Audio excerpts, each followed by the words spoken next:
Hello everyone. In this lecture, I'm going to introduce the concept of angular momentum. To understand this, let us consider this. Here, there is a particle of mass m moving along the x-axis. Let me call this as y-axis and this is x-axis.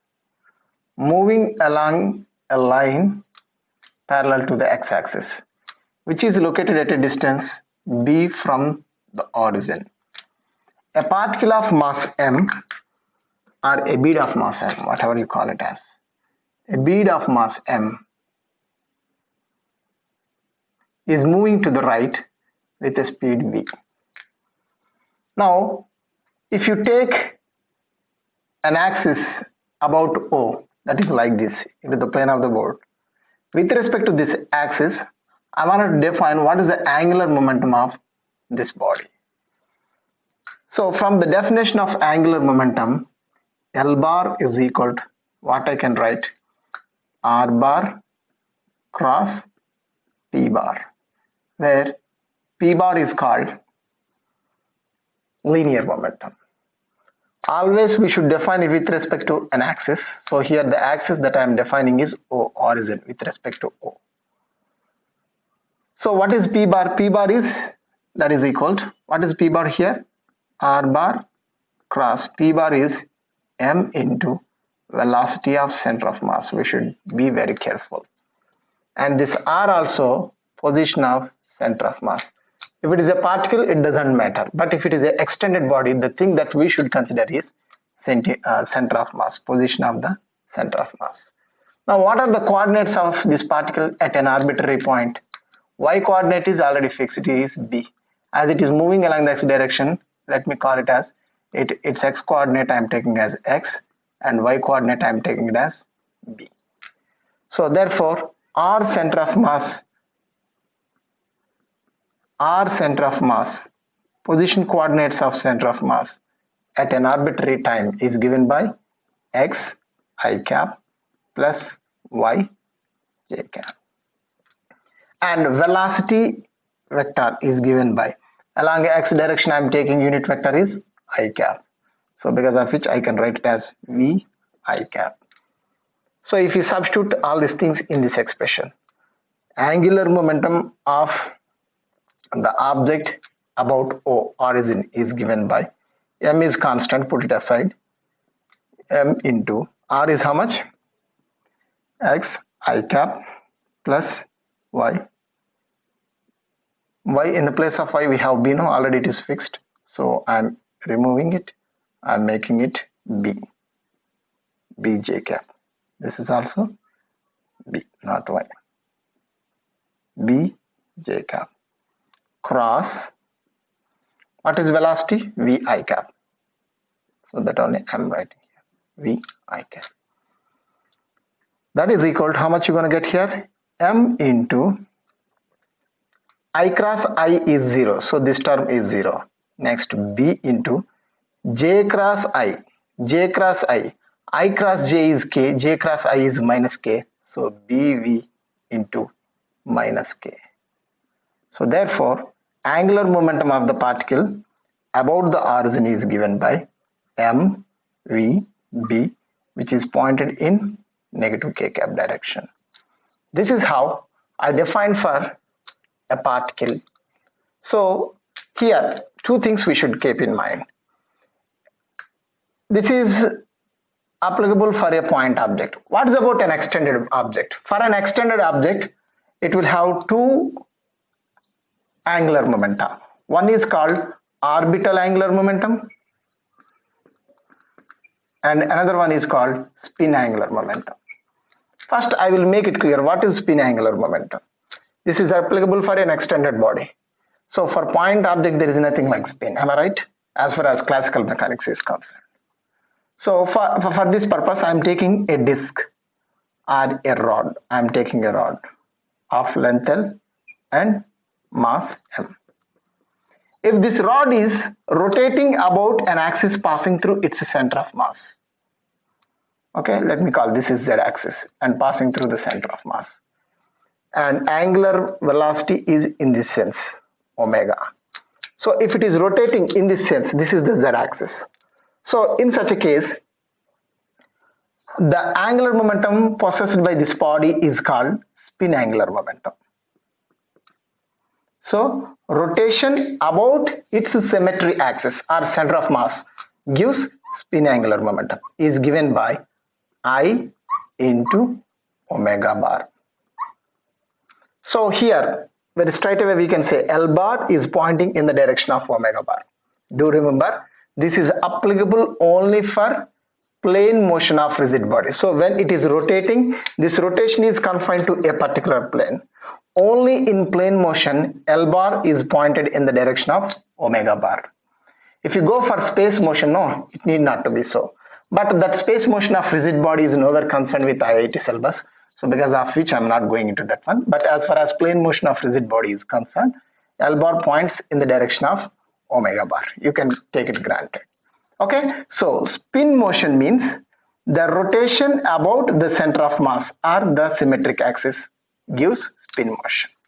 And second point is about orbital motion. What is orbital motion? Instead of rotating about its center of mass, if the body is rotating, or if I am considering angular momentum with respect to any axis other than the center of mass, let me call with respect to one of its ends. Okay, with respect to end. This will give you rotation, orbital angular momentum. Okay, so here I'm going to show you how to calculate this orbital angular momentum. So to calculate orbital angular momentum, same as this, you should proceed. L orbital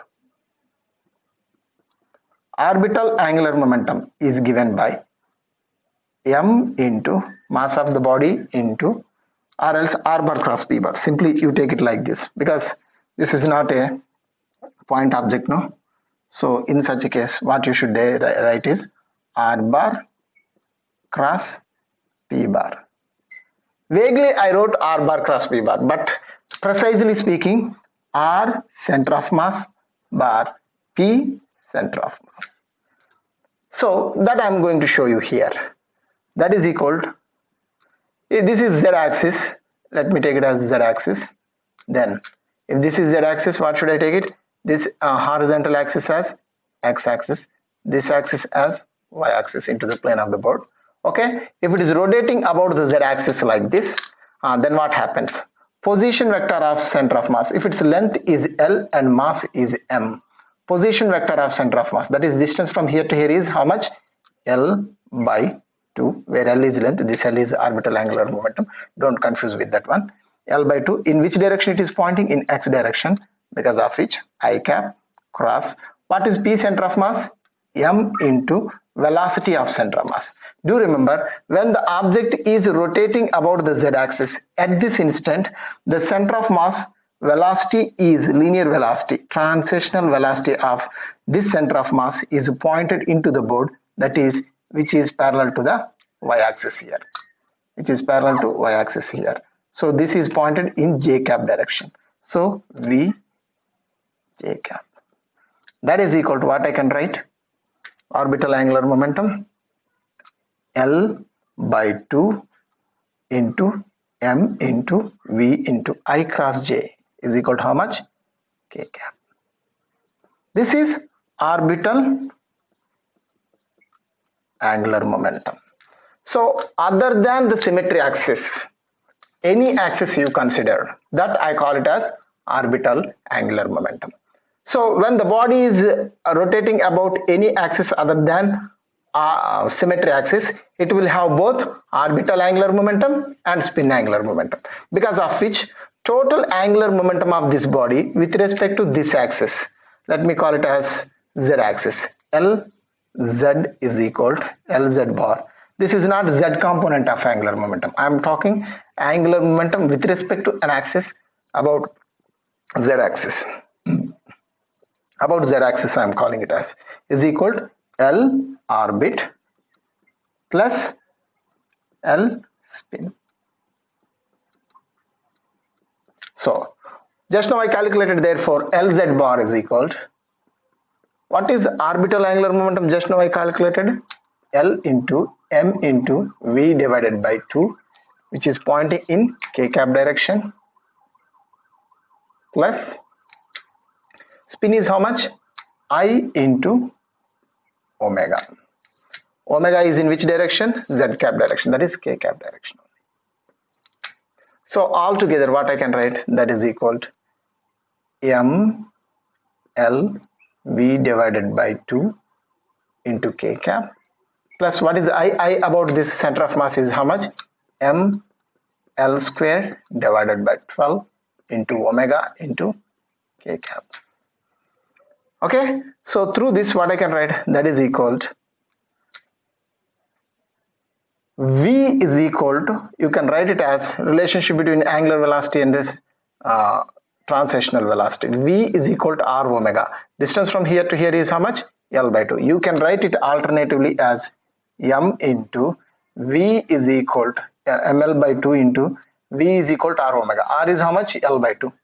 L divided by 2 into omega, which is along k cap, plus m L square divided by 12 into omega, which is along k cap direction.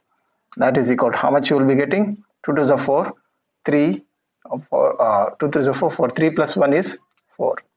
4 m L square omega divided by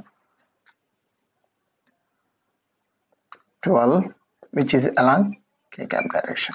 This you can write, 4 ones are 4 threes are 1 by 3 m L square omega along k cap direction. This is how I calculated angular momentum of this body when it is not rotating about center of mass but about any other point. Okay, so all through this, two things we should keep in mind. Total angular momentum is contributed by spin motion and orbital motion. By word spin, what I mean to say is rotation about its center of mass or symmetry axis. By word orbital, what I mean to say is any axis other than center of mass, I am taking it as orbital. So this is the overall thing regarding angular momentum of this rod in this case. Alternatively, you can calculate it like this also. Alternatively, second way. In an alternate way, you can write it like this also. This is Ig, that means through the center of mass. This. So Iz is equal to, you can write it as Lz is equal to, Lz bar is equal to Iz into omega also, you can write it alternately. This is another alternate way of writing. That is equal to Iz. Moment of inertia of this rod with respect to this end is how much? Either you can apply parallel axis theory or directly also you can write it. How you can write with respect to one of the end is how much? M L square divided by 3 into omega. So which I calculated by using sum of orbital and spin. Whatever I got, both of them are coinciding. This is how you can check the validity also. Either you proceed by this way or this way. Both the ways you're gonna get same answer. Then why did I taught you this lengthy method is in all cases you cannot solve it like this. For example, if I ask you same rod I am taking, try it. I'm taking same rod, mass m and length L. Okay, this I'm taking it as Z axis. So this is X axis. I'm taking this as X axis. Okay, let me call this distance, I'm taking it as B. So with respect to an axis passing through O, what is O? Intersection of Y axis and Z axis. This is Y axis. This axis is Y axis. Okay, so if the rod is rotating about the Z axis like this, in this sense, okay, that is in this sense, into the board it is rotating. With respect to an axis passing through the O, if you can do, calculate it with respect to angular momentum of this rod with respect to axis passing through O. In this case, you can't solve it by this way. You have to solve it by this. That is, you should take total angular momentum as sum of L orbital angular momentum about O plus spin angular momentum, which is about center of mass. Like this, you solve it, you will be getting the answer.